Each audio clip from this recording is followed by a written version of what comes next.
Cash flow is always a headache in every single business. No matter how big or small a business is, they can never ever take their eye off the ball when it comes to managing the cash in your business.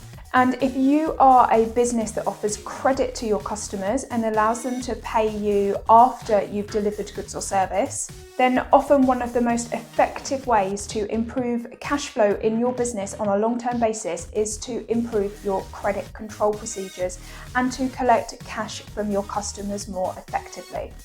And not only will a good credit control process improve your cash flow, but actually a really good credit control policy can help you to stand out from your competitors and win customers by being an effective sales tool.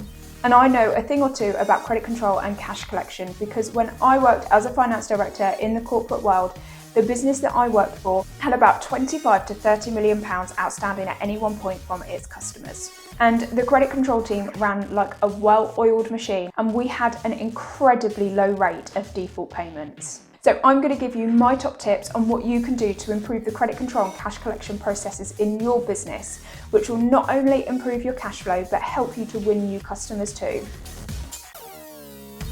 So if you're interested in financial management tips like this, how to make your business more profitable and how to grow and scale, make sure you subscribe to my channel and even join me in my free Facebook group.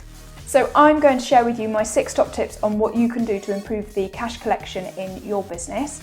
And as with pretty much most things, we are going to start with the basics. So my number 1 top tip is to make sure that you agree payment terms with your customers up front. This is the thing that I see most in small businesses is they just tend to accept whatever the customer asks for.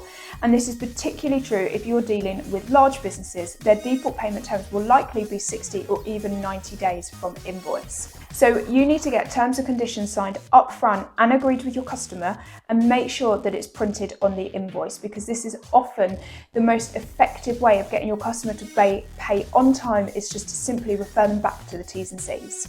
Now, there is a little known piece of legislation in the UK, which means that if there are no payment terms agreed up front, then legally the invoice should be paid within 30 days of receipt.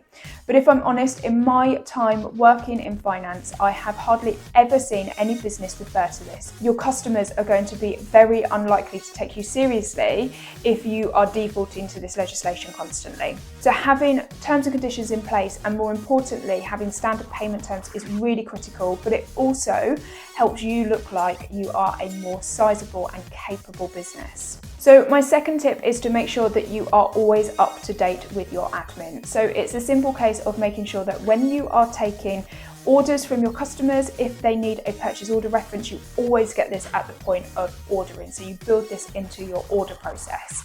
Always make sure that you raise your invoices on time and always send statements to customers regularly. So one of the most common reasons for non-payment is that the customer simply didn't receive the invoice. So having up-to-date email addresses and making sure that you're sending invoices as well as statements is a really simple and easy step. And if you have online accounting systems such as Xero, ClearBooks, QuickBooks, anything like that, then these all have sections in them where you can input the email address and these will send the documents automatically for you too. So utilize technology as much as possible to make sure that you are up to date with your financial admin at all times. Now, my third tip, and this for me is probably the biggest game changer when it comes to cash collection, is to regularly contact your customers. Now, so many times I've worked with businesses where they only call the customer when the invoice becomes overdue. But I always recommend contacting the customer at least once a month and probably about a week to 10 days before the payment is due. And what you want to ask your customer for is if they can give you what's known as a promised payment. And what a promised payment is your customer is simply saying, yes, I've got the invoice, yes, it's been processed, and yes, it will be on my next payment run, which will be on this date. If your customer isn't able to give you a promised payment, it's because there is an issue. Normally, there is an issue with signing the invoice off, so you could be missing some crucial information such as a purchase order, or the customer could be having cash flow problems. So what calling for a promised payment does is it gives you an indication that there is a problem, and it should give you enough time to resolve that problem with your customer before the invoice becomes overdue. Now, when you've got lots of customers in your business, it might not be practical to call them. So you could also have maybe 80% of your customers that you lump together and send an email once a week or once a month asking for a promised payment. And then you could call maybe the higher value customers or the customers where you tend to find that you have the most invoicing issues. So whatever works for you, make sure that you are contacting your customers as a courtesy to say to them, is everything okay? Have you got all of the invoices and are you able to give us a promised payment? If you're not able to give us a promised payment, please let us know what the issues are and we'll help you work through them. So my next tip is around how to resolve any problems that do arise. So it's inevitable sometimes that invoices will be paid late. Sometimes they will be for cash flow reasons because your customer just simply can't afford to pay you, but often they are for legitimate reasons. Perhaps your customer isn't happy with the service or the product that you have supplied to them and there is an issue, maybe something's gone missing in transit, or sometimes it could just be something simple like the person that needs to approve the invoice is on holiday. So whatever the query is, it's really important that you get as much information out of your customer as possible.